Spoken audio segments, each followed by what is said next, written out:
Hi everyone, this is Diana from dl.art, and I'm here with a little tip I'm going to share with you, which took me a while to learn. And I just recently got this Tim Holtz Alterations die for use in the Sizzix machine. What it comes out after you run it through the machine, I use a big kick machine for this, you will get one of the larger, one of the small, and these are called mini paper rosettes. So they are very, very small. When they come out, it's not this size. It'll be this size, which is 2 inches, and then the other size will be 1.5 inches. Don't know if you can see that. So those are the sizes. And my tip for you is this. Have you ever made a rosette and then you try to put the piece of paper on the front and the back? I kept doing this, and the back one, the first one I put on would slide when I put the one on the top. It doesn't really matter that much because no one's going to see that, but I would just rather them be even. So I finally figured it out. It's just a little time consuming because what you need to do is you need to hold it down. So I will. Oh, this is Christmas paper from Graphics 45, which I'm going to probably be making a Christmas card. Now I have some of these already cut out and put together, and if you've never made a rosette, these are already scored, so it's very easy to just flip them and fold them. If you make them from scratch, you would put those score lines in there every 1/4 inch. I'm actually going to show you how I got to this point.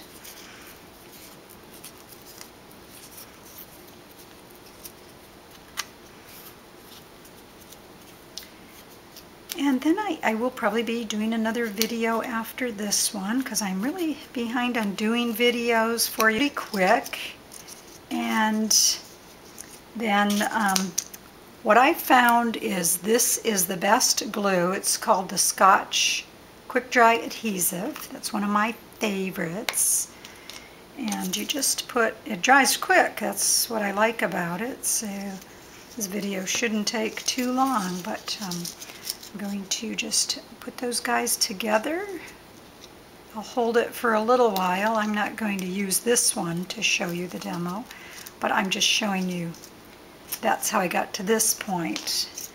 Now what I'll do here is you take the rosette and you squish it down, and it'll want to pop up. It'll keep wanting to do that even after you get the little thing on there, the little cap I call it. So I have the larger size for the, oh, one other thing, when if you do go buy one of these, you have to punch this part twice. So I've just gotten this and it's getting pretty used up because I keep having to make 2 of these, 2 for each rosette. So each one of these will make 2, but you got to run this through again to get 1 rosette for each side. Unless you want to use a smaller one on one side, which probably wouldn't matter, but I think it makes it a lot easier. So what I do first is I take the glue and I put it, first I put it here, a little bit on here, then I push this guy down, put a little glue all around there, cover my glue because this stuff, because it is quick dry, it dries quick. And then the key here is make sure all these little fans, hills, valleys, are all fairly even, uniform all the way around. And then I just hold this down till it dries, and like I say, because it's quick drying glue, it dries pretty quick. Let's see what else. Okay, I made something new for the first time. I made an exploding box, and I'm going to do a video on that. I made it for a friend for their anniversary. So I'm going to be doing a video on that right after this. But like I say, you can actually tell when this dries. It feels heavier and harder.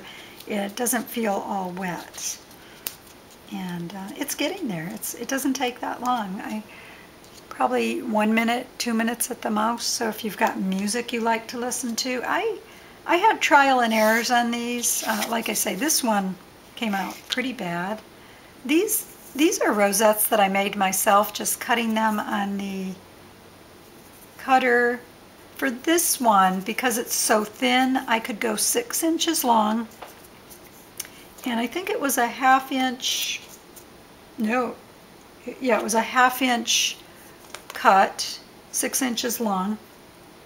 When I went on these larger ones that I made, where would be looking for one, like this one, I cut this one 1 and I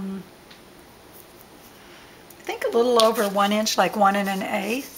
And I actually got pretty good on this one without it. Oh, this was the one I learned on how to do it. So I don't know, it's a silly thing, but now that has actually hardened, but it's still tricky because I've got to flip it over and then do the same thing.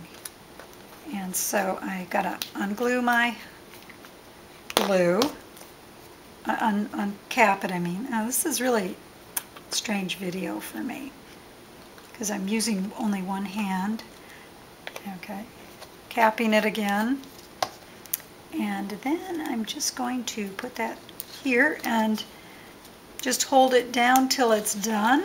And another, you know, I don't know if you can work like I do. I don't like to waste a lot of time, but looks like this could be worked like this while you're holding that down. Anyway, I don't know. Sometimes I watch people doing things on YouTube. I think it's pretty funny, but I think this is one way for you to know how long it takes, because it doesn't really take that long to do this.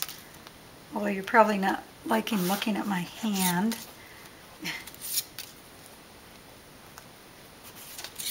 I don't know if this would take any shorter doing it with 2 hands, but anyway, you get the idea of what goes on there, and that is done. See how quick that dried and how nice it looks?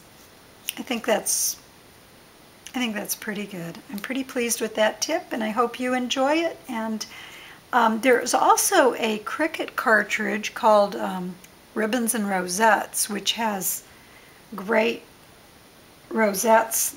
They're just like this, and you can, if you have a Cricut machine, you can cut these out any size you want, so they could be huge. Well, the machine only cuts to 11 3/4, but you couldn't go that long because you need the distance. Well, I guess you could if you pieced it together. I don't know. That's something to think about for the future. I might even try it. I don't have that cartridge, that's why I'm going this route. But you can see the difference and how much nicer that looks. So thanks for watching. See you next video, which is coming up soon. Bye-bye.